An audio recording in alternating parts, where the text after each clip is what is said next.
예, 또 멀리서 또 이렇게 오셔서 이 좋은 계절, 또 가을에 알알이 맺히는 이런 결실의 계절에 우리들의 건강도 가장 또 튼튼하게 맺혀질 수 있는 한 주간이 될 수 있기를 간절히 기도합니다. 우리가 여러 가지 질병들을 가지고 씨름을 합니다. 과연 이 질병을 어떤 방향으로 치료를 하면 좋을까? 여기 지금 물난리가 난 집을 보니까 뭐부터 제일 먼저 해야 될 것 같아요? 이 상황에서는 뭐부터 제일 먼저 해야 될 것 같습니까? 예, 물을 잠그고 또 그다음 또 뭘 하면 좋겠어요? 예. 물도 닦아야 될 것이고 또 계속 이 방을 쓰려면 막힌 부분도 뚫어야 되겠죠. 예, 근데 많은 사람들은 급하니까 이러다 방 다 젖겠네. 방 닦는 것부터 먼저 하는 사람들이 있을 거예요. 그런데 방 닦으면 닦는 것만큼 또 나오겠죠. 질병 치료에 있어서도 비슷한 원리가 작동을 합니다. 여러 가지 질병은 겉으로 드러나는 어떤 증상들이 있어요. 그런데 너무 급하다 보면은 그 질병이 시작된 원인이 있음에도 불구하고 원인을 뚫고 그것을 제거하는 방법보다는 그냥 급하게 증상을 처리하느라고 시간을 다 낭비하는 사람들이 얼마나 많이 있는지 몰라요. 특별히 이 질병들을 어떻게 치료할까? 크게 두 가지 방향이 있을 텐데 하나는 증상을 쫓아다니는 사람들이에요. 혈압이 올라간 증상, 그냥 몇 시간 그 증상 내려가는 혈압 강화제 먹으면서 평생 지내는 사람들이 많이 있어요. 또 혈당 올라간 증상 쫓아다니면서 원인은 그대로 두고 계속 혈당 또 많이도 안 해요. 몇 시간 동안 내려가게 하는 대증요법 쫓아다니다 보면은 그 당뇨가 계속 유지가 되고 끈적끈적한 피가 계속 혈관에 돌아다니니까 그러다 보면은 이 신장에 있는 사구체 모세혈관을 끈적끈적한 피가 흘러다니다 보면은 결국은 염증도 생기고 그 사구체가 또 망가지면서 신장병이 올 거예요. 그래서 대증요법으로는 그 약 주면서 언제까지 먹으라고 주로 얘기합니까? 죽을 때까지. 그건 치료가 안 된다는 얘기입니다. 그냥 몇 시간 동안 증상만 처리해 주는 약인데 그러면 그 질병은 치료가 안 되기 때문에 시간이 지나고 나이가 들면 점점 더 심해지게 돼 있어요. 그래서 이제는 이 모든 질병들은 원인이 있을 텐데 증상 쫓아다니지 말고 그 원인을 찾아서 뿌리채 뽑아버리는 원인요법에 대해서 관심을 가질 때가 되지 않았을까. 특별히 정말 손바닥을 엎었다 젖혔다 하는 것처럼 치료가 간단한 질병들이 많은데 대증요법 쫓아다니다 세월 다 보내고 결국은 치료가 되지 않으니까 마지막 밀려오는 여러 가지 합병증들을 붙잡고 뒤늦게 후회하는 사람들이 너무너무 많습니다.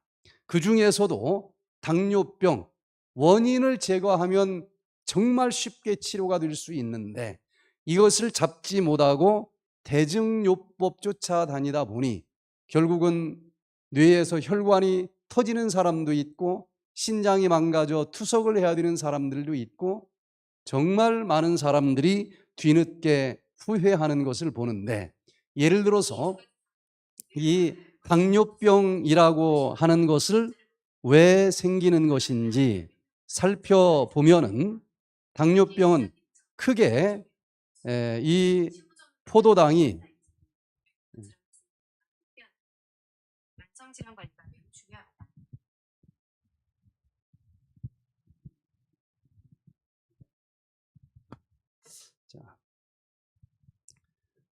우리 몸에서는 에너지가 필요하죠. 그래서 그 필요한 에너지인 포도당을 섭취를 해야 우리는 살 수 있어요. 들어왔습니다. 인풋이에요. 그러면은 그 포도당의 목적에 맞게끔 잘 사용을 해야 되겠죠. 그래서 포도당이 인풋 들어왔으면은 운동하고 활동하면서 아웃풋 사용을 해야 될 거예요. 그런데 이 포도당이 들어와서 사용될 때 우리 몸속에서는 지금 이 순간 얼만큼 사용해야 될지 조절을 해주는 우리 이 정신계통에 연관되어서 나오는 호르몬들이 있습니다. 그 호르몬의 작동으로 언제나 우리 혈관에서는 80에서 120 정도 일정한 혈당이 흐르도록 조절이 돼야 되는데 이 중에 어떤 부분인가 문제가 생기면 그 혈당이 어떤 때는 너무 낮아서 문제고 어떤 때는 너무 높아서 문제인 혈당이 조절이 되지 아니하는 당뇨병이 옵니다. 그러면 지금까지는 혈당 높은 것 그냥 뭐 인슐린 주사를 맞든지 약을 먹든지 인공 췌장기를 달든지 여러 가지 의학이 발달된 것처럼 보이지만 결국은 포도당 높은 증상 쫓아다니는 대증요법이기 때문에 당뇨병 학회 협회에서는 당뇨병은 불치병이다. 오래전에 그렇게 결론을 내렸어요. 그냥 몇 시간 임시적으로 그 증상을 낮아지게 해주는 것 외에는 없다. 그래서 그걸 먹어보지만 결국은 세월이 지나면서 당뇨병이 치료되지 아니하고 점점점 심해지면서 여러 가지 합병증들이 오는 것을 봅니다. 그래서 지금부터는 대증요법이 아니고 그 원인이 무엇일까?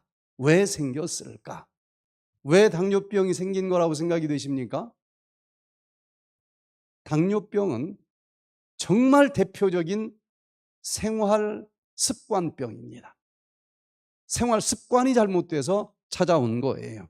하나는 먼저 먹는 쪽에서 습관이 잘못된 사람들, 내 몸에서 혈당을 처리해 줄 수 있는 능력에 비해서 너무 과도한 양의 포도당을 먹는 습관을 가진 사람들, 뭐 어쩌다 한 번씩이야 많이 먹을 수도 있을 거예요.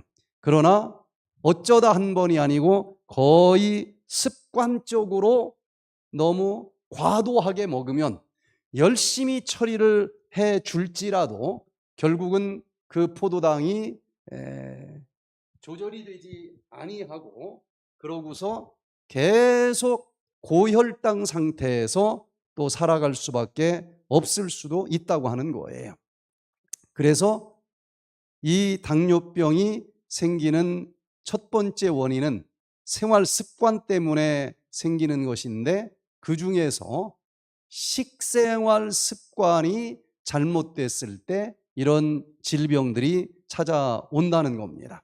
자, 그래서 우리의 식생활 습관은 과연 당뇨병에 걸릴 만한 식생활 습관을 가지고 있는지 뒤돌아보시고 그 습관을 고치면 당뇨병의 원인이 사라지면서 이 당뇨병이 사라질 수 있다고 하는 거예요. 또 나는 뭐 그렇게 많이 먹는 습관을 갖고 있지는 않았는데 왜 당뇨병이 왔을까?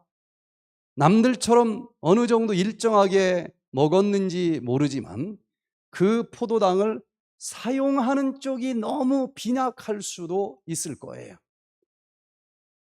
그렇게 많이는 안 먹었는데 운동이라는 걸 한 번도 한 적이 없다. 그럼 쓰는 게 아주 적겠죠. 그래도 여전히 이 혈관의 포도당은 아니 왜 나를 안 써주나 그러면서 기다리는 상황, 바로 당뇨병이 올 겁니다.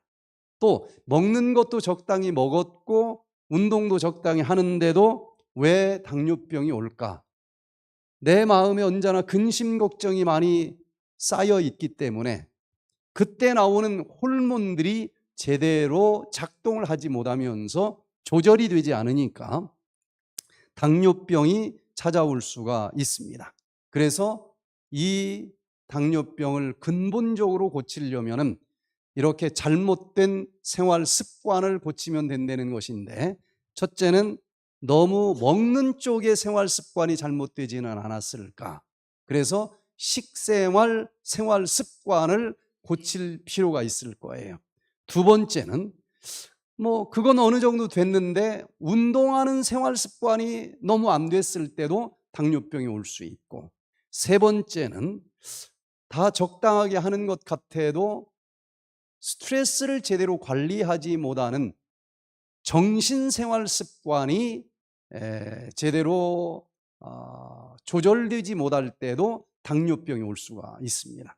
그래서 오늘 이 시간에는 정말 불치병이라고 전문가들이 결론을 내린 이 당뇨병, 과연 어떻게 하면은 근본적으로 치료되고 합병증까지 사라질 수 있을까? 이 시간에는 당뇨병 힐링의 비결, 생활 습관이 답이다라는 제목으로 같이 은혜를 나누도록 하겠습니다.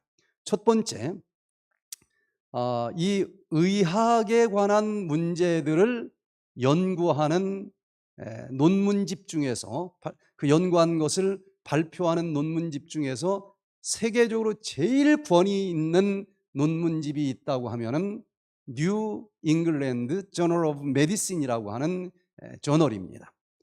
여기에서 당뇨병을 치료하는 데는 여러 가지 방법들이 있는데 어떤 방법이 제일 효과적일까 하는 것을 연구해서 발표한 논문이 있습니다. 당뇨 약을 먹으면서 관리하는 것이 가장 효과적일까?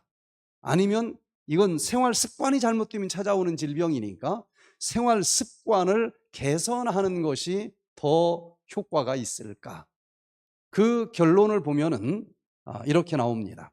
여기 뉴 잉글랜드 저널 오브 메디슨, 이 논문에 2002년도 2월 달에 발표된 유명한 연구 결과입니다. 여기 당뇨 전 단계가 뭔지 아시죠? 당뇨는 공복혈당이 127 이상 되면은 당뇨병 환자라고 그러고, 100은 넘는데 아직 127은 되지 않은 사람들, 126까지 그 언저리에서 왔다 갔다 하는 사람들을 당뇨병 전 단계라고 합니다. 이 사람들은 시간이 지나면 거의 확실하게 당뇨병 환자가 될 후보자들이에요. 그래서 이 뉴 잉글랜드 저널 오브 메디슨에 발표된 이 논문은 당뇨병 전 단계의 사람들 3,234명을 모았습니다. 그리고 과연 어떻게 관리를 해야 2단계에서 당뇨병 환자로 발전되지 않을 수 있을까? 첫 번째는 가짜 약을 준 그룹이 있어요. 눈감, 땡감 골고루 균형지게 세 그룹으로 나누어서 이쪽 그룹의 사람들에게는 가짜 약을 줬어요. 그리고 가운데 있는 사람들에게는 이 당뇨병 전문 의사들이 처방하는 치료법, 메트포르민이라고 하는 약이 있죠. 당뇨병 걸린 사람들도 먹지만 당뇨병 이렇게 걸리기 전 단계 사람들도 미리 먹어두면 당뇨병이 훨씬 덜 걸린다, 이렇게 인정된 약을 줬어요. 세 번째 그룹의 사람들에게는 생활 습관병이니까 생활 습관을 고치도록 해보자, 식이요법도 좀 하고 아까 얘기한 대로, 그리고 운동요법도 좀 하게 하자, 이렇게 세 그룹으로 나누어서 3년 뒤에 어떤 그룹이 당뇨병 환자가 가장 적게 나타났을까, 이것을 이제 발표한 논문입니다. 이 논문을 보니까 첫 번째, 체중의 변화가 어떤 그룹에서 제일 많이 나타났을까요? 제일 위에 있는 것은 가짜 약 먹은 사람들. 가짜 약 먹으면서 체중 줄일 이유가 없었겠죠. 거의 유지가 그대로 됐습니다. 근데 메트포르민 당뇨병 약을 먹은 사람들은 그래도 조금은 체중이 줄었어요. 조금 체중 준 것만큼 혈당도 조금은 주는 효과가 있으니까 이거 허가받았을 거라고 생각이 됩니다. 제일 체중이 많이 줄은 그룹이 어떤 그룹이에요? 라이프스타일 체인지한 그룹. 거의 한 6kg, 7kg까지 빠진 적도 있고 또 3년이라고 하는 세월이 많이 지나다 보니 그래도 평균 한 4kg 정도는 체중이 빠졌습니다. 체중이 많이 나가면서 생기는 질병들이 참 많이 있죠. 그러니까 당뇨병에 대한 것 말고도 이 라이프 스타일을 고친 사람들은 체중이 이렇게 줄어들면서 나타난 굉장히 건강에 좋은 효과들이 있었을 거예요. 자, 또 이 논문에서 발표한 것을 보니까 세 그룹 중에서 운동하는 시간은 과연 누가 가장 많았을까? 운동하는 것 자체가 당뇨병에도 좋지만 다른 여러 가지 건강에도 좋겠죠.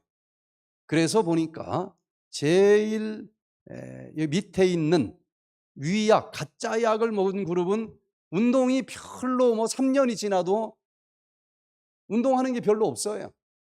그리고 메트포르민 당뇨병 약을 먹은 그룹도 약 하나 먹으면 끝난다라고 생각을 하니까 운동이 거의 증가되질 않았습니다. 그런데 생활 습관을 고치는 그룹들은 운동이 당뇨병을 예방하고 치료하는 데 얼마나 좋은지 강의도 들었고 또 해보니 몸이 또 가벼워요. 그래서 운동량이 3년이 지났는데도 굉장히 많이 증가되는 효과가 있었다. 그러면 혈액순환이 잘 되니까 고혈압 치료에도 도움이 될 것이고 면역력이 좋아지니까 암 환자가 되지도 않는 좋은 점도 있었을 거예요. 자, 그래서 라이프스타일 체인지한 사람들이 이렇게 좋은 것들에 있어서 많은 변화가 있었습니다. 결론적으로 이 논문의 목적인 어떤 그룹이 여기 당뇨 전 단계에 있다가 당뇨병 환자로 발전한 것이 제일 적었을까? 그 논문의 결론이 나왔어요. 3년 뒤에 누적 당뇨병 환자, 이제 혈당이 127 이상으로 올라가 당뇨병 환자가 된 사람들이 3년 뒤에 계산한 것을 보면은 가짜 약을 먹은 그룹들은 28.9%가 당뇨 전 단계에서 이제 당뇨 환자가 된 거예요. 그리고 병원에서 조금 일찍 이 약 먹으면 당뇨 환자로 잘 진행이 안 된다라고 인정받은 약이라서 먹은 그룹은 21.7%가 당뇨병 환자가 됐어요. 가짜 약보다는 요만큼 한 7% 정도 효과가 있으니까 약으로 인정을 받은 거예요. 그런데 이제 생활 습관을 고쳐서 당뇨병에 좋은 식이요법을 하고 운동요법을 한 그룹은 3년 뒤에 14.4%밖에 당뇨 환자로 진행이 안 됐습니다. 그러니까 당뇨 환자가 전 단계든지 이제 당뇨병 환자가 된 다음 문제는 제가 지금부터 더 살펴볼 텐데 어떤 것이 제일 좋은 당뇨병 치료법이라는 거예요? 이건 전문적인 의사들이 발표한 논문입니다. 바로 백투 에덴에서 지금 실행하고 있는 생활 습관을 고치는 것이 가장 당뇨병을 비롯해서 고혈압, 비만, 암 이런 생활 습관을 예방하고 치료하는 데 효과적이다. 그래서 제가 오늘 제목을 당뇨병 힐링 뭐가 답이라 그랬어요? 생활 습관이 답이다 라고 제목을 붙이게 된 겁니다. 특별히 이제 세 그룹이 누가 결국은 혈당이 더 내려갔을까? 혈당이 내려가면 당뇨가 이제 발달되는 것이 문제가 아니고 치료가 된다는 얘기지 않습니까? 보니까 위약, 가짜약 그룹 사람들은 시간이 지나면서 3년, 4년 지나니까 혈당이 한 100, 한 7, 6, 요 정도였었는데 이제 거의 115까지 평균 올라가고 있고, 그 다음에 그 유명한 metformin이라고 하는 당뇨병 약 먹은 그룹보다도 라이프 스타일을 고친 그룹이 혈당도 더 높지 않은 효과가 있었다는 겁니다. 그 유명한 약과 조금도 뒤지지 않는, 오히려 혈당이 더 낮게 나왔다는 것이고, 조금 더 정확하게 당화혈색소로 검사한 것을 봐도 가짜 약 먹은 그룹보다도 메트포민 더 많이 내려갔죠. 더 올라가지 않았어요. 그런데 라이프 스타일을 체인지하는 그룹들은 메트포민보다도 더 많이 올라가지 않는 효과가 확인이 됩니다.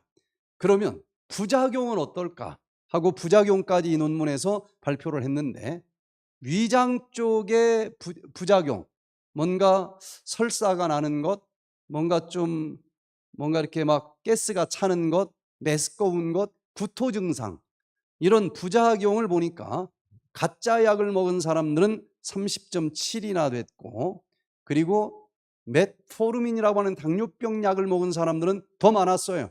77.8이나 부작용이 점수가 높았습니다. 그런데 라이프 스타일을 실천한 사람들은 어떤 그룹보다도 훨씬 적게 부작용이, 위장관 쪽의 부작용이 12.9로 훨씬 적었다는 거예요. 혈당도 가장 많이 내려갔지만 부작용도 가장 적었습니다. 그런데 근골격계 증상, 근육통, 관절염, 관절통, 이런 것들은 가짜 약 먹은 사람들이 21.1, 메트포르민 먹은 사람들이 20.0, 거의 비슷하죠. 그리고 또 생활습관 실천한 사람들도 통계적으로는 별 차이가 없어요. 조금 높은 걸로 나오는데 운동하면 좀 뻐근한 것들은 있었겠죠. 그래도 큰 차이는 없었고, 그리고 또 결국은 한 번 이상 병원에 입원한 입원율이 메트포르민 약을 먹은 그룹하고 라이프 스타일 고친 사람이 별 차이가 없어요.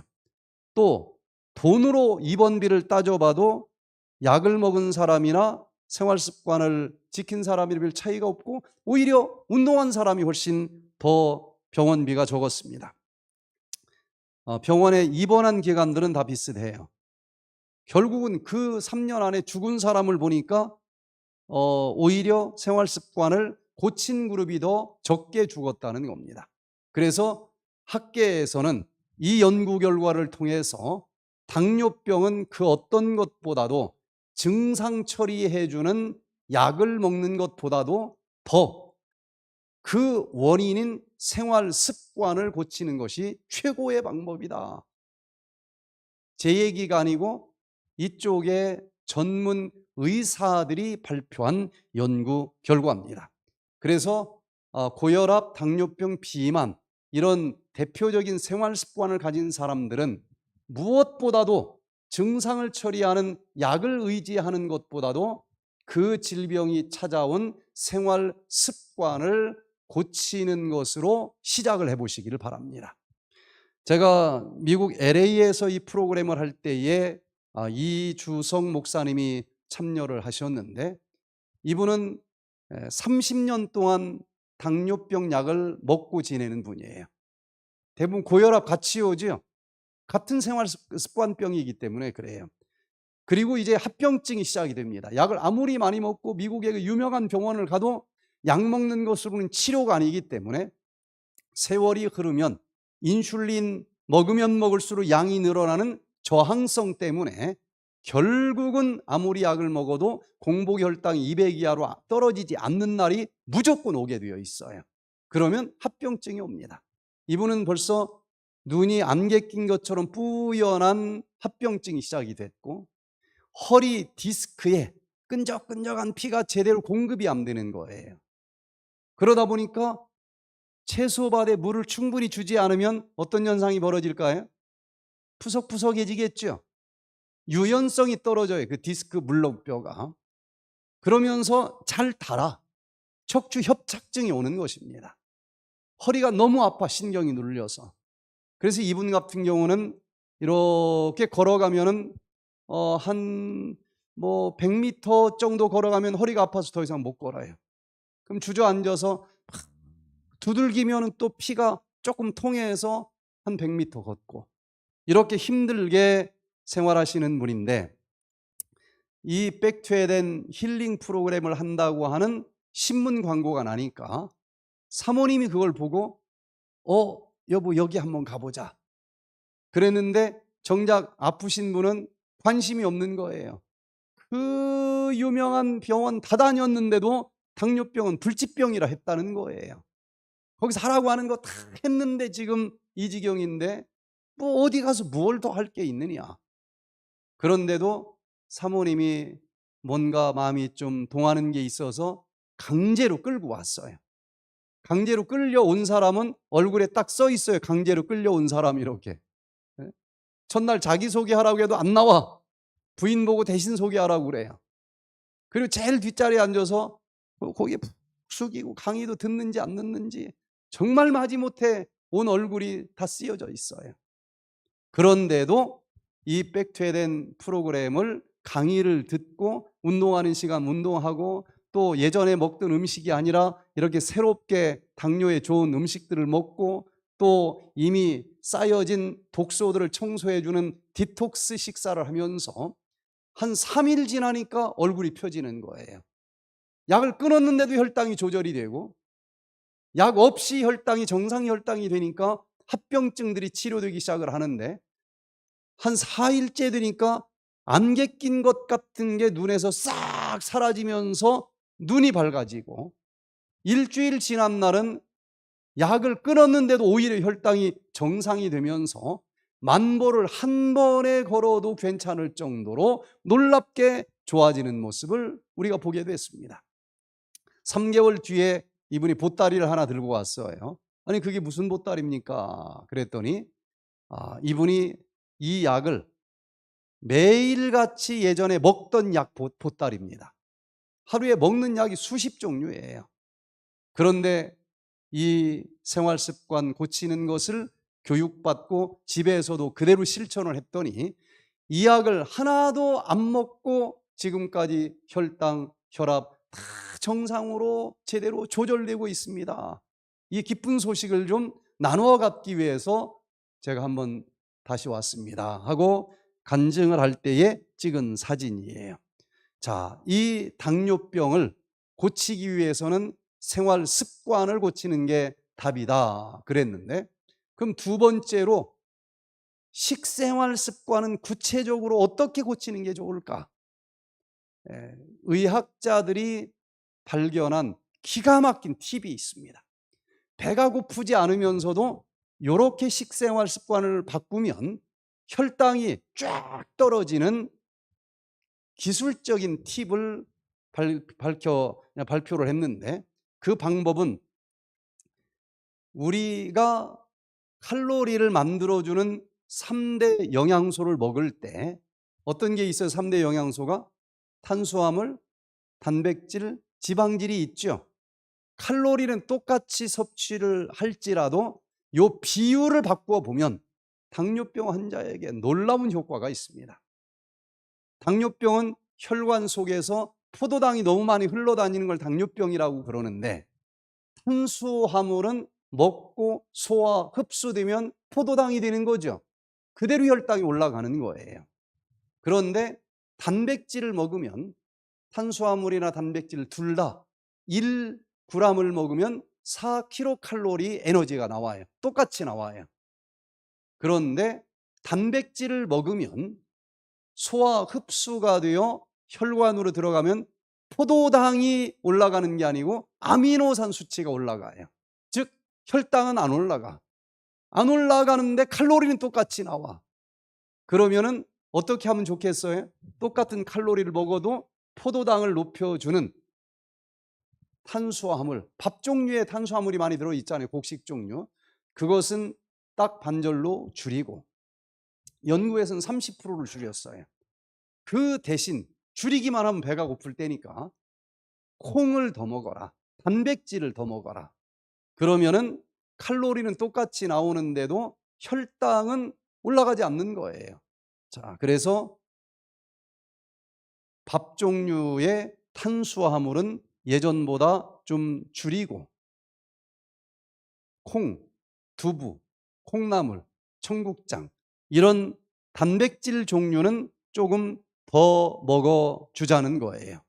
그래서 이 세 가지 중에서 우리가 지방은 그냥 예전에 먹던 그대로 먹으면서 탄수화물은 줄이고 단백질은 좀 늘려주는 식사를 할 때에 배는 고프지 않으면서도 혈당이 쭉 내려간다.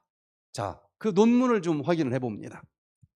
여기 Diabetes Research 이 클리니컬 프랙티스 이 저널 2022년 9월 달에 발표된 연구 결과를 보니까요. 지금 먹던 것 중에서 세 가지 3대 영양소 중에서 이 논문에서는 단백질을 덜 먹어봤다는 거예요. 뭐 덜 먹으면 무조건 혈당은 떨어지겠죠. 그런데 조금밖에 안 떨어졌어요. 0.2% 정도, 당화혈색소에서 0.2% 정도 떨어졌는데 문제는 심장과 신장의 위험 요인은 별로 감소되는 것이 보이지 않았다는 거예요. 그냥 조금 혈당은 덜 먹는 것만큼 떨어졌는데 심장과 신장에 유익한 것은 별로 변화가 없었다는 겁니다. 줄어들지 않았어요. 그래서 이제 또 다른 논문을 하나 더 살펴보니까 뉴트리언트라고 하는 저널 2018년 5월 달에 발표된 것을 보니까 그러면 지방을 줄여보면 어떨까? 지금 먹던 그 음식 중에서 지방도 줄이면 여기 당화혈색소가 0.31% 정도 줄어드는 효과가 있었습니다. 어떤 거라도 덜 먹으면 당화혈색소 혈당은 내려가게 되어 있어요. 그런데 똑같은 것을 똑같은 양으로 탄수화물을 줄였더니 0.63%나 많이 떨어지는 거예요. 혈당이. 똑같은 칼로리를 줄였는데. 그리고 아까 본 것처럼 이 단백질을 줄였을 때는 한 0.2% 정도 줄어들었습니다. 제일 적게 줄어들었어요. 그런데 이 논문에서는 무엇을 자세히 살펴봤는가 하면은 지방을 덜 먹으면 혈당이 떨어지는 건 알겠는데 심장의 위험 요인이 줄어들면 다른 건강도 좋아지는 거죠. 그런데 지방을 줄였을 때는 심장의 위험 요인이 감소되는 효과가 하나도 없었어요. 그리고 단백질을 덜 먹었을 때도 조금은 혈당이 떨어지는데 아까 봤죠? 심장뿐만 아니라 신장까지도 위험 요인은 전혀 감소되는 효과가 없었습니다. 그런데 탄수화물을 줄인 그룹은 혈당이 제일 많이 거의 뭐 배 이상, 3배 이상 떨어졌는데도 추가로 심장과 신장의 위험 요인이 현저하게 감소되는 더블 효과까지 있는 거예요. 그러면 세 가지 중에서 뭔가 좀 적게 먹어야 되겠다고 하면 당연히 뭘 적게 먹는 게 좋다는 거예요? 탄수화물을 적게 먹자. 그러면 확 떨어질 건데 그래도 난 배가 고픈 건 싫어. 그거 탄수화물 덜 먹는 것 대신에 다른 걸 바꿔서 좀 더 먹고 싶어. 그러면 여기서 지방을 그 대신 조금 더 먹는 게 좋을까? 단백질을 더 먹는 게 좋을까? 이거는 안 먹었을 때에 당이 많이 떨어지는 쪽을 더 먹으면 안 되겠죠. 안 먹었을 때 당이 가장 적게 떨어지는 것을 더 먹어야 더 많이 안 오른다는 얘기가 되는 것 아니겠습니까? 지방을 더 먹으면 떨어진 것만큼 안 떨어지고 더 먹으니까 0.3만큼 늘어날 거고 단백질을 먹으면 0.2 정도 늘어난다는 얘기니까 줄이는 건 탄수화물을 줄이고 대신 더 먹는 건 뭘로 먹는 게 좋다? 단백질을 더 먹는 게 좋다라고 하는 것이 과학적인 결론인 거예요. 자, 그래서 이제 이쪽으로 많은 논문들이 쏟아져 나옵니다. 여기 나이아비톨리지아, 이 논문 2019년 11월 달에 발표된 덴마크 코펜하겐 대학 병원에서 의사들이 발표한 논문인데 6주 동안 실험을 했습니다. 지금 먹던 음식 중에서 탄수화물을 전체 칼로리 중에서 50% 정도 먹던 사람들이 30%로 줄였어요. 근데 한국 사람들은 전체 섭취하는 칼로리 중에서 70%를 밥으로 먹어요. 그러니까 한국 사람들은 30%가 아니라 한 50%로 예를 들어서 70% 먹던 데서 50%가 아니라 한 30% 정도만 되게 줄이면은 거의 엄청나게 줄인 거죠. 그래서 30%만 줄였을 때도 특별히 일반 병원에서 당뇨병 환자들 이렇게 먹어요 하고 가르쳐 준 식단대로 먹은 사람들은 이 6주 동안에 0.1% 정도만 당화혈색소가 떨어졌습니다.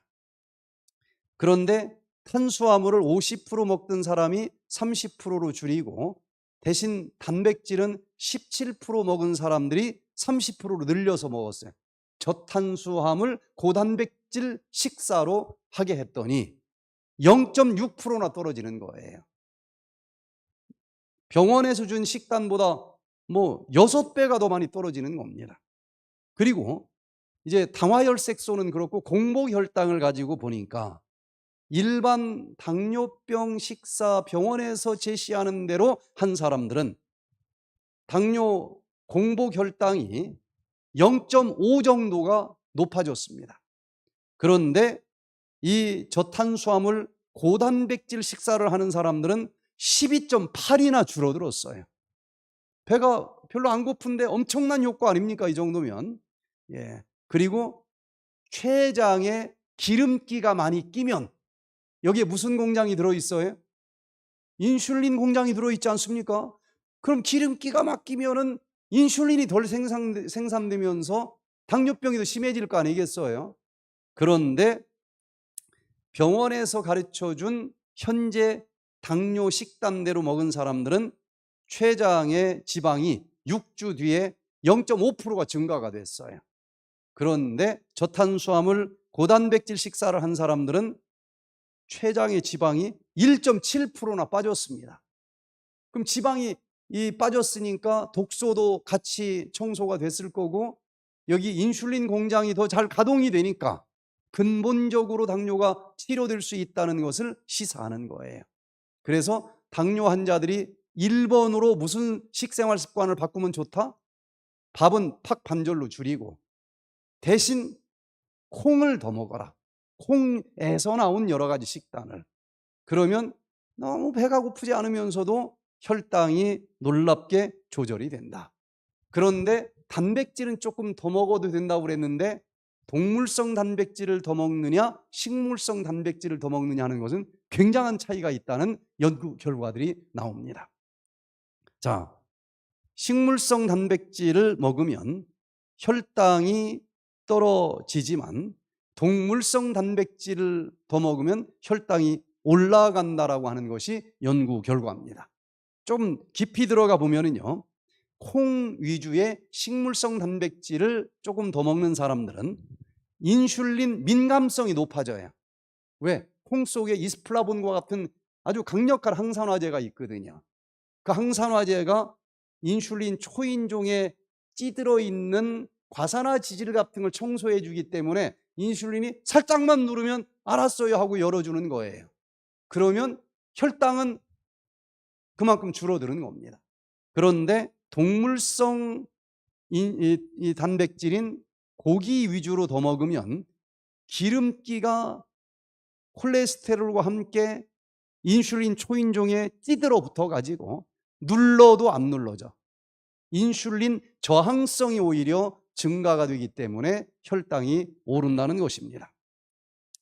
여기 유로피안 저널 오브 에피데미올로지 2017년 5월 달에 발표된 연구 결과를 보니까 지금 제가 강의한 그 연구 결과들을 모아서 이 이형 당뇨병 발병 위험을 이렇게 먹으면은 훨씬 줄어들 거야. 여러 가지가 있죠. 예? 그런 것들로만 고기는 나쁘다고 하니까 안 먹고, 콩은 좋다고 하니까 더 먹고, 이런 식으로 위험 감소 식품을 가장 좋게 모아가지고 그렇게 먹은 그룹들은 이형 당뇨병이 42%가 감소가 됐어요. 그런데 반대로 이거 먹으면 당뇨병도 심해질 거야 하는 음식들이 있죠. 붉은 육고기, 계란, 뭐 튀김, 그런 것만 골라서 먹은 사람들은 이 당뇨병이, 이형 당뇨병이 줄어드는 게 아니라 3배 이상 더 많이 발생을 하더라. 그러니까 식이요법에 대해서 배울 필요가 있겠죠. 이것에 따라서 혈당이 이형 당뇨병 환자가 3배 이상 더 많을 수도 있고, 그렇게 먹었더니 42%가 감소될 수도 있다라고 하는 이런 확실한 연구 결과들이 있습니다. 그 논문의 그래프로 보여준 것을 보면은 콩단백질을 먹으면 좋다고 그랬어요, 나쁘다고 그랬어요? 좋다고 그랬죠. 먹으면 먹을수록 이형 당뇨병 발병률이 줄어들어요, 콩은. 그런데 단백질이면 다 좋은 거야? 붉은 육고기, 고기 단백질을 먹었더니 엄청난 기울기로 먹으면 먹을수록 이형 당뇨병이 더 많이 걸린다라고 이렇게 과학적으로 확인이 된 거예요. 가공육, 뭐예요? 햄 같은 거죠. 이것도 똑같이 먹으면 먹을수록 엄청나게 이형 당뇨병이 많이 걸려요. 같은 단백질이 아니라는 거예요.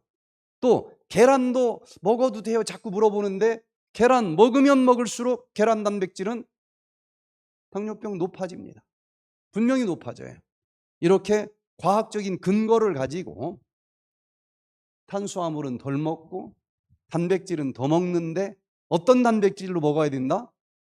이제는 고기 단백질은 확실히 아니고 콩 단백질 식품으로 바꾸자. 자, 3번째. 그런데 예방하는 정도가 아니고 나는 이미 당뇨병이 걸렸다. 그럴 때는 어떻게 해야 될까? 좀 강력한 방법을 써야 되겠죠. 인슐린 만드는 공장도 망가져가지고 인슐린도 별로 안 만들어져.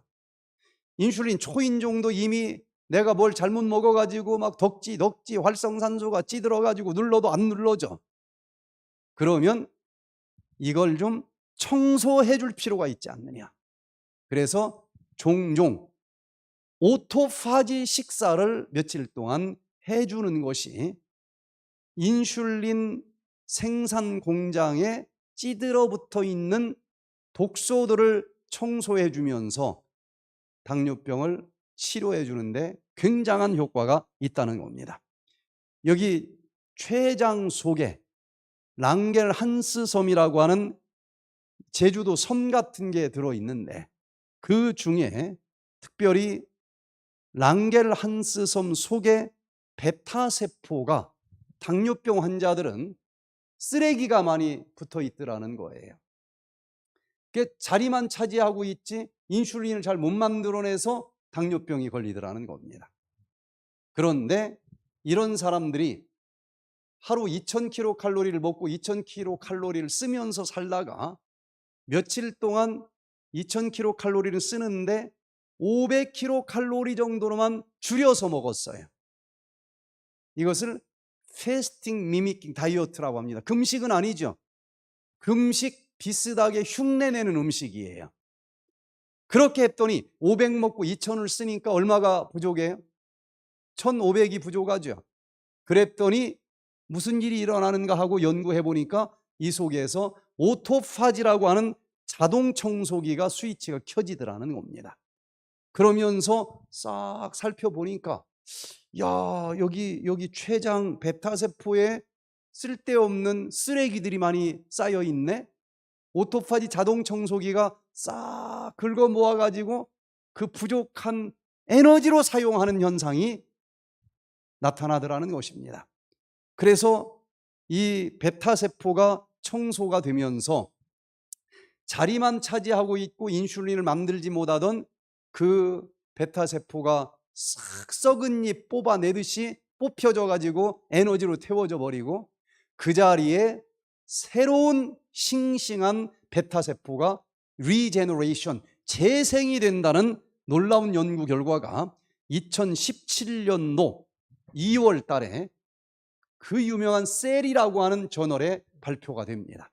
이때부터 이 당뇨병 잘하면 치료가 가능하겠네, 불치병 아니야, 이게 이제 이쪽 전문가들 사이에서 논문으로 나오기 시작을 하는 겁니다. 이 논문의 내용을 보면은요, 여기 패스팅 미미킹 다이어트라고 하는 용어가 나옵니다. 이때쯤에서 이 식이요법이 등장을 해요. 뭐냐면은 예전에는 그냥 단식하는 거 많이 했었지 않습니까? 너무 힘들어요. 단식하는 동안에는 혈당 떨어집니다. 왜? 안 먹으니까 떨어지죠. 그런데 그 다음 먹을 때 주체를 못해. 예전에 못 먹는 거 다 찾아 먹으려고 하는 그런 일이 자꾸 벌어지지 않습니까? 그 뒤에 보식을 잘못하면서 오히려 몸이 망가지는 사람들이 얼마나 많이 있는지 몰라요.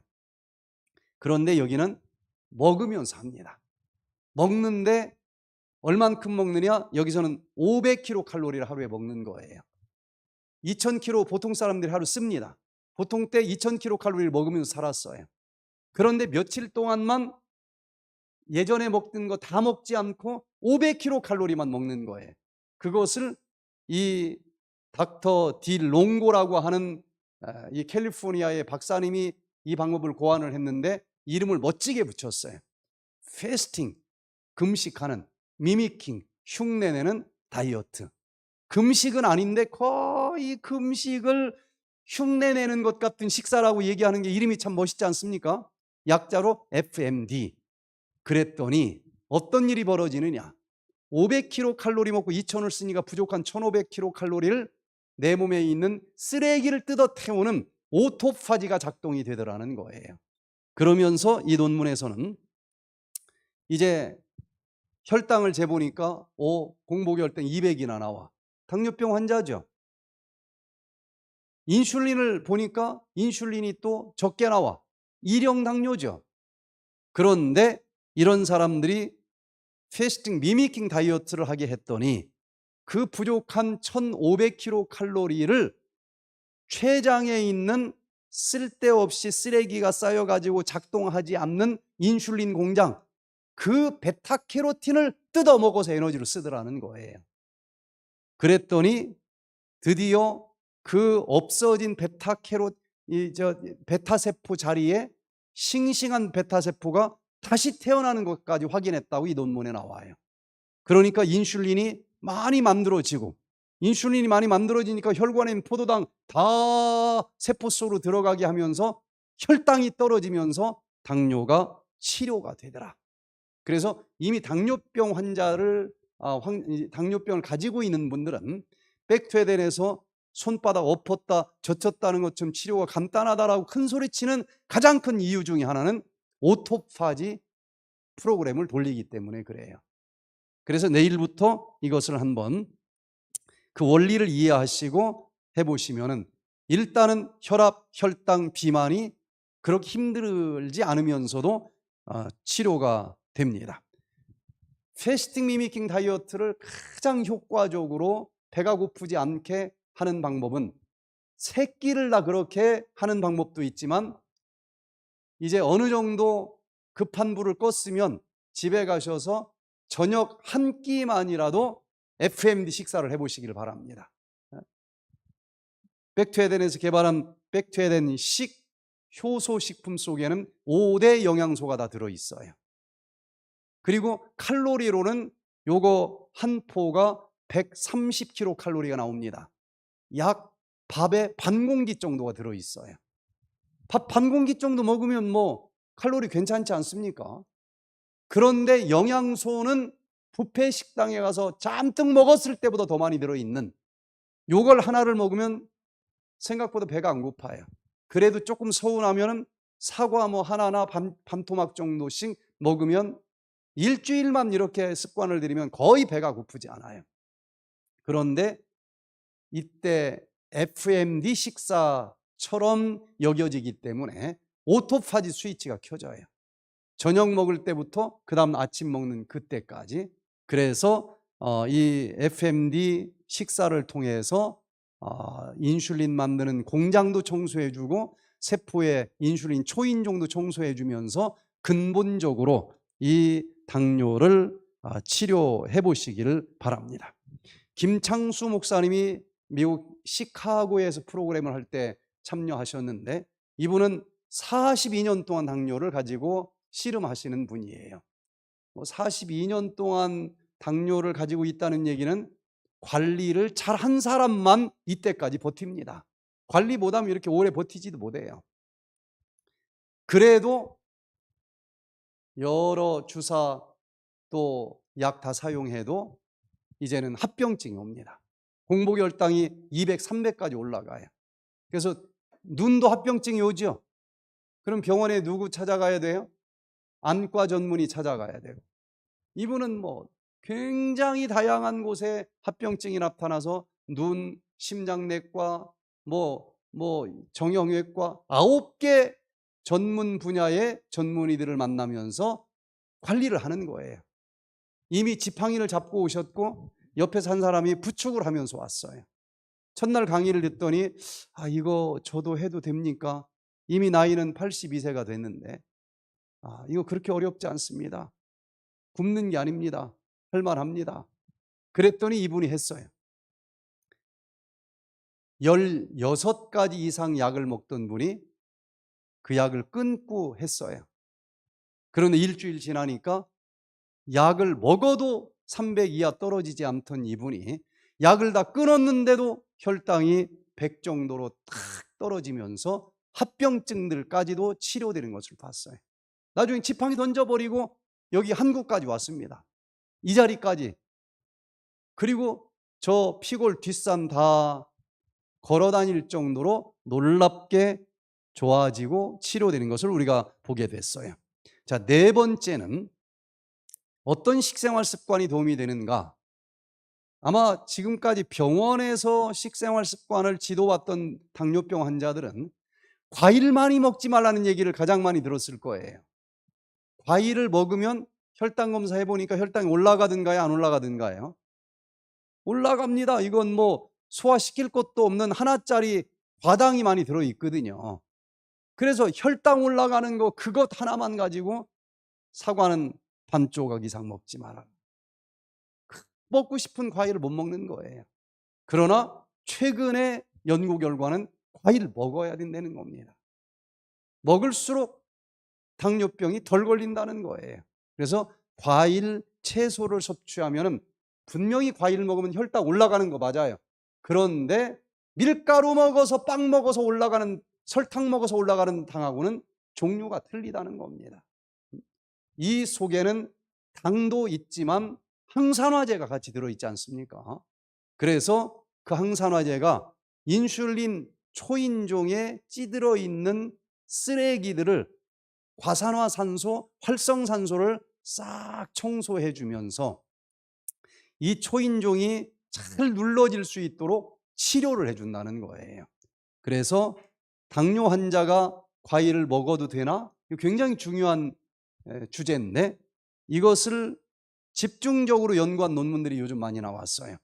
2023년도에 프론트 엔도크리널라지라고 하는 저널에 발표된 논문을 보니까 여기 이 주제로 발표된 19개 논문을 다 모아서 평균을 내는 메타 분석 논문을 발표를 했습니다. 그랬더니 과일을 적게 섭취하는 사람들보다도 과일을 적당량 먹는 사람들이 공복 혈당이 8.38%나 더 떨어지는 놀라운 효과가 있었다는 거예요. 그리고 여기 BMC 메디슨이라고 하는 논문 2020년 12월 3일자에 발표된 것을 보면은 과일 섭취가 많이 먹지 말라고 하는 말을 듣고 적게 먹는 그룹이 2형 당뇨병 발병률이 100%였다고 하면은 과일이 좋은 건 왜 먹지 마 하고 먹은 사람들은 이 장에 있는 장내 미생물이 과일을 먹었더니 그 속에 섬유질이 들어있죠. 유익균이 막 너무 좋아가지고 아작아작 먹으면서 단쇄지방산을 만들어가지고 인슐린 공장에다 갖다 보내줬더니 인슐린 공장이 굉장히 튼튼하게 만들어지는 거예요. 그래서 장내 미생물들의 중간 매개 역할로 인해서 과일 섭취가 많은 그룹은 2형 당뇨병에 걸릴 가능성이 83%로 줄어드는 효과가 있었다. 이게 의학적인 결론이에요. 아까 본 논문 중에 유로피언 저널 오브 에피데미올로지, 이 논문에서도 채소를 많이 먹으면 먹을수록 2형 당뇨병 발병률은 줄어듭니다. 그런데 중요한 과일은 어떨까? 과일도 똑같아요. 과일을 많이 먹는 사람들일수록 2형 당뇨병에 덜 걸립니다. 그래서 뭐 너무 많이 먹을 필요는 없지만 적당량은 꾸준히 먹어주는 게 당뇨 환자들한테도 좋다. 그 이유는 International Journal of Molecular Sciences, 이 논문 2019년 4월 달에 발표된 논문을 보니까 왜 그런지 밝혀졌어요. 과일과 채소를 먹으면, 특별히 과일 먹으면 분명히 혈당 올라갑니다. 여기서 포도주스 마시면 올라가요. 그런데도 백퇴된에서는 줍니다. 왜? 그 혈당하고 설탕 먹었을 때 올라가는 혈당하고는 다르다는 거예요. 왜 그런가 보니까 여기 과일과 채소 속에는 플라보노이드가 많이 들어 있습니다. 그 플라보노이드는 인슐린 민감도를 높여주는 효과들이 있어요. 항산화제 역할을 하니까.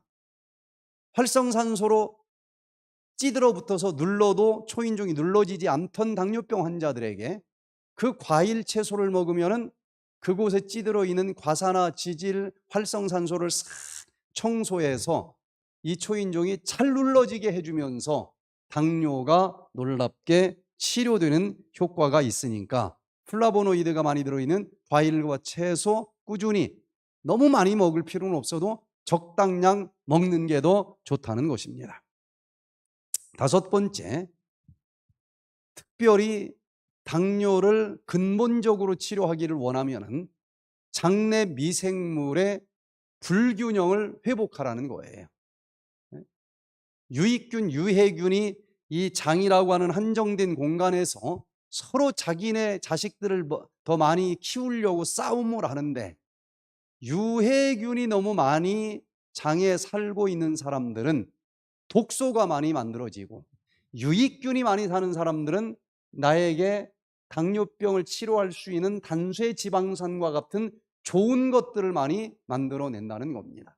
그래서 당뇨병 환자들은 장이 벌써 망가졌어요.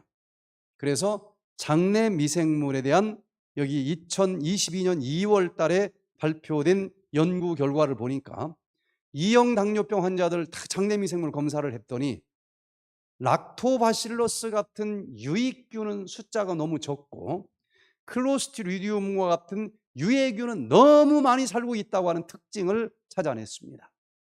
그러면 이 당뇨병을 치료하기 위해서는 유익균은 더 많이 살게 하고 유해균은 좀 줄어들게 해야 되겠죠. 그래서 프로바이오틱스, 유익균이 좀 많이 들어있는 이런 것들은 좀 먹어주는 게 도움이 된다고 이 논문에 나오고, 그 유산균이 잘 자랄 수 있도록 먹거리가 되어주는 프리바이오틱스도 함께 먹어주면 2형 당뇨를 치료할 수 있다라고 과학적인 제안을 합니다. 자, 그래서 이 장내 미생물이 유익균은 적고 유해균이 많이 있는 사람들은 균형이 깨져서 2형 당뇨가 옵니다. 그래서 백투에덴에서는 백투에덴 장 속에 이렇게 장에 있는 유익균의 씨앗 17종류를 넣어놨어요.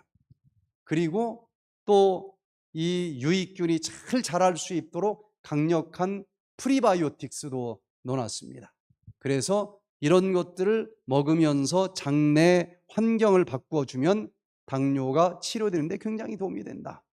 자, 이제 마지막 7번째.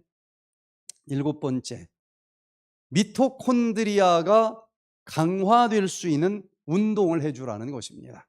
미토콘드리아, 이 유명한 JAMA 이 저널 2011년 5월 달에 발표된 것을 보니까 운동을 하면은 진짜 당뇨가 좋아지는지에 대해서 발표된 연구 47개를 다 모아서 자그마치 8,538명에 되는 사람들을 대상으로 운동이 진짜 당뇨병 치료해 주는지 연구한 논문입니다. 당뇨병 환자들이 유산소 운동, 걷기 운동을 꾸준히 하는 사람들은 당화혈색소가 평균 0.73% 정도 떨어지는 효과가 확인이 됐고, 또 근력 운동을 하는 사람들도 0.57% 정도 떨어져서 당뇨를 치료하려면 운동을 꼭 해줘야 된다는 것입니다. 자, 그래서 포도당이 혈관으로 들어가서 세포 속으로 들어가면 미토콘드리아에서 태워지죠. 그러면 포도당이 이 혈관에서 조금 줄어들어야 당뇨가 치료된다는 얘기인데, 그걸 태워주는 아궁이 미토콘드리아가 많을수록 좋지요. 특별히 근력 운동을 해줘야만 미토콘드리아가 2배씩 한 달만 잘해도 늘어납니다. 그러면 근본적으로 혈당이 조절이 되면서 당뇨병이 치료가 될 수 있다는 거예요. 자, 그래서 한 달만 제대로 운동을 해줘도 미토콘드리아가 2배로 늘어나요. 근데 한 달 동안 늘려준 그 미토콘드리아가 집에 가서 한 주만 운동을 쉬어도 200%에서 150%로 떨어집니다. 눈치 빠른 사람은 아이고 이게 아니구나, 운동 시작하겠죠. 한 주 운동 쉬어서 떨어진 50%를 다시 200%로 올려주려면 4주가 걸려요. 눈치 없이 한 달을 계속 쉬면 한 달 동안 올렸던 거 다 없어집니다. 그래서 운동은 비가 오나 눈이 오나 쉬지 않고 꾸준히 해주는 것이 좋다는 것을 우리가 보게 됩니다. 자, 이제 이 운동을 통해서 당뇨병이 좋아진 다니엘 최의 이야기를 좀 잠깐 해봅니다. 미국 LA에서 이 프로그램을 할 때에 이분이 참여를 하셨는데 44살인데 벌써 당뇨병을 20년 동안 가지고 있는 분이에요. 어머니가 당뇨병으로 고생을 하시다가 돌아가셨기 때문에 이분은 이 당뇨병은 불치병이라는데 나는 유전적인 당뇨병 환자야 하고 자포자기를 했어요. 그냥 되는 대로 먹었더니 혈당이 500씩 올라가요. 그러다가 제가 미국에서 이 당뇨병은 얼마든지 치료가 가능합니다 하는 방송을 매주 했는데, 그 방송을 듣고 이분이 저한테 전화가 와서 이 백투에덴 프로그램에 참여를 했어요. 그랬는데 이분이 밥을 안 먹어도 혈당이 300 이하로 안 떨어지는 거예요. 그래서 운동을 해라. 1시간짜리 운동을 쉬어가면서 아침에 일어나 정상 혈당이 될 때까지 운동을 해라. 1시간 이상을 하면 활성산소가 너무 많이 나와서 손해를 봐요. 1시간까지는 괜찮습니다. 그래서 1시간짜리를 하고 쉬었다가 또 1시간짜리를 하는데, 이분 같은 경우는 하루에 6번을 운동을 했더니 공복 혈당이 정상이 됐어요. 그런데 아까 연구 결과를 보니까 이 한 달만 제대로 해도 미토콘드리아가 몇 배로 늘어난다 그랬어요? 2배로. 한 달 지나니까 미토콘드리아가 2배로 늘어나면서 이제 6번 운동이 아니라 3번만 운동을 해도 공복 혈당이 정상이 되는 거예요. 계속 운동을 했더니 미토콘드리아의 질까지 좋아져서 2달 되니까 1시간짜리 하루에 2번만 운동하면 모든 인슐린을 끊고 500씩 올라가던 혈당이 정상 혈당이 되면서 놀랍게 고혈압도 잡히고 안개 낀 눈에 합병증도 안개가 사라지면서 치료가 되고, 발가락 썩어 들어간던 것도 완전히 합병증 치료돼서 새살이 올라오면서 놀랍게 모든 몸의 상태가 좋아지는 것을 우리가 보게 됐습니다. 자, 여기 마지막으로 하나 더 살펴봅니다. 스트레스를 줄여주라는 거예요. 스트레스를 받으면 여기 연구 결과를 보니까 6가지 경로를 통해서 혈당이 높아진다라고 하는 이 논문이 나옵니다.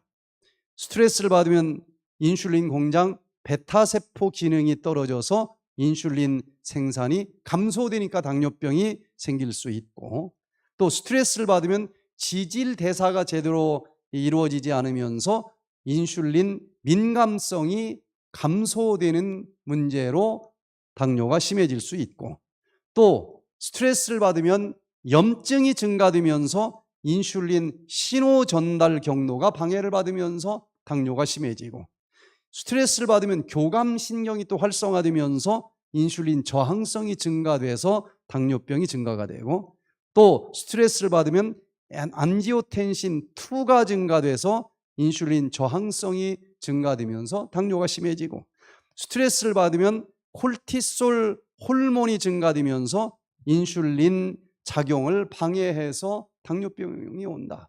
그래서 스트레스를 받으면 6가지 경로로 무조건 혈당이 쫙 오르니까 이 스트레스를 맡겨버리시고, 그리고 그 스트레스 없는 평안한 마음을 가지고 생활하시면서 이 당뇨병으로부터 완전히 해방될 수 있게 되기를 간절히 바랍니다. 하나만 더 할게요. 마지막 7번째는 잠을 잘 자야 된다는 겁니다. 특별히 여기 슬립 메디신 리뷰스라고 하는 논문 2022년도에 발표된 연구 결과를 보니까 잠을 잘 자줄 때에 이 당이 조절이 될 수 있지, 잠이 부족해지면은 당뇨병이 인슐린 민감도가 떨어지면서 더 심해질 수 있다고 하는 연구 결과를 보게 됩니다. 자, 그래서 우리가 이 모든 연구 결과들을 모아서 당뇨병이 너무 심한 사람들까지도 여러 가지 7가지를 잘 실천하시면서 당뇨병으로부터 해방될 수 있게 되기를 간절히 바라면서 오늘 강의를 마치도록 하겠습니다.